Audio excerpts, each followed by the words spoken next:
Bonjour. Matanigo. Hello. Je suis Paul Stoller et je suis anthropologue américain, un professeur d'anthropologie à West Chester University en Pennsylvanie, aux États-Unis. Je suis aussi un étudiant de Songhai, de Niger. Depuis 30 ans, j'ai fait recherche sur la vie religieuse, la vie quotidienne Songhai au Niger et la vie des Songhai à New York, aux États-Unis. Je suis venu premièrement au Niger en 1976 et en 1976 j'ai commencé mon terrain et avant que j'ai parti pour Mehana, dans l'ouest du Niger, j'ai fait la connaissance de Jean Rouch dans les couloirs de l'Institut de recherche en sciences humaines. On a commencé une vive discussion sur les traditions songhai et on a commencé à parler de l'ethnographie et les films. Mais après cette rencontre avec Jean Rouch, on a devenu des amis et on a resté en contact pendant 30 ans jusqu'à sa mort en 2004. Donc j'étais vraiment choqué comme j'ai reçu les nouvelles que Jean Rouch a été tué dans un accident de voiture au Niger en 2004. Alors, il y a 5 ans, je suis venu au Niger pour faire un peu de recherche sur les New-Yorkais, qui sont les gens qui ont passé du temps au Niger comme commerçants et qui sont retournés à leur pays natal, Niger, Niamey. J'ai pris contact avec les New-Yorkais au grand marché de Niamey.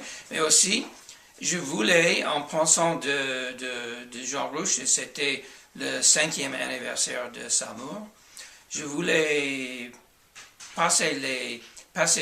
je voulais visiter les coins, les lieux qui étaient importants pour lui. Alors, premièrement, j'ai visité la petite route qui commence au bord du fleuve Niger et qui donne sur le Grand Hôtel. C'était une route qui a été construite par Jean Rouch quand il a été ingénieur civil dans les années 40. J'ai visité aussi l'hôtel Terminus.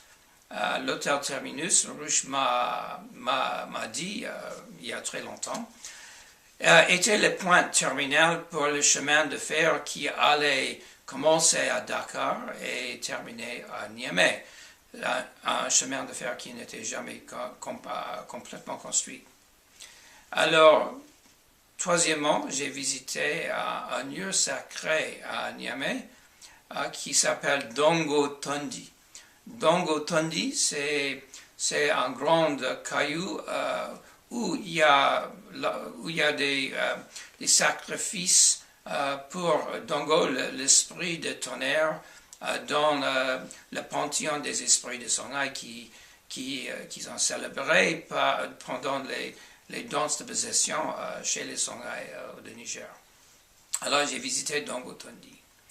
Alors, pour chaque visite, ça m'a fait rappeler, je voulais réfléchir sur l'importance de ces lieux pour Jean Rouch et certainement pour moi aussi. Et ça m'a fait j'ai commencé à réfléchir sur l'importance du travail de Jean Rouch. J'ai commencé à réfléchir sur l'influence de Jean Rouch sur les études de religion en Afrique de l'Ouest et certainement l'importance de Jean Rouch dans le cinéma, surtout le cinéma documentaire. Alors, pour moi, quand j'ai réfléchi là-dessus, j'ai pensé à 2 choses très importantes chez Rouch. La première chose, c'est le thème de respect. pour moi, quand je vois un film, je lis un texte de Jean Rouch, ce qui me frappe, c'est que dans le texte, dans le film, il y a un sentiment de respect pour les pratiques et les croyances des gens qu'ils ont représentés dans les écrits ou bien dans le film. Alors, quand on voit un film de possession de chez Rouch, on voit quelque chose plus que les détails de rituels. On voit les personnages. On a une connaissance, si vous voulez, des personnalités des prêtres, les sorkos, les musiciens et certainement les danseurs de possession. Quand on voit un film de Jean Rouch sur la possession, on a l'idée que ce sont des êtres humains qui ont eux-mêmes un grand respect pour les pratiques, les croyances et pour le monde des esprits. Et ça, c'est quelque chose de très important pour Jean Rouch. Et pour moi, comme les autres gens qui ont connu Jean Rouch et qui étaient influencés par sa vie et son œuvre, dans notre travail, dans mon travail spécifiquement, j'ai essayé de maintenir ce respect pour les gens et les pratiques par rapport à mes livres sur les sanghaïs de Niger ou les sanghaïs de New York. Deuxième chose, c'est que dans l'œuvre de Jean Rouch, il a une appréciation pour le futur. C'est-à-dire, c'était un ethnographe et un réalisateur qui pensait au futur. Il voulait écrire ou bien réaliser les films qui va porter une influence qui dépasse le présent quand ils étaient réalisés. C'est-à-dire, les films qu'on voit de Jean Rouch, évidemment, ils avaient une importance quand ils étaient réalisés, mais ils ont une importance aujourd'hui, et je constate qu'ils auront une importance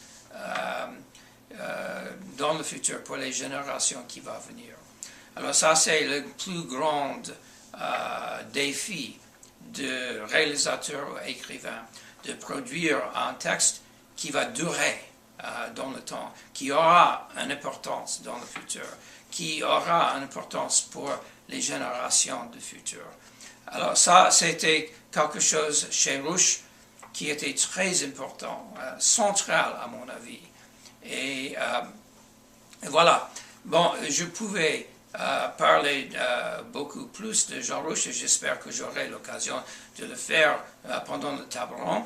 Mais pour l'instant, je voudrais fêter la vie de Jean Rouch et je voulais fêter la vie et l'œuvre de Jean Rouch avec un verre de champagne et j'espère qu'on aura les vives discussions sur l'importance de Jean Rouch.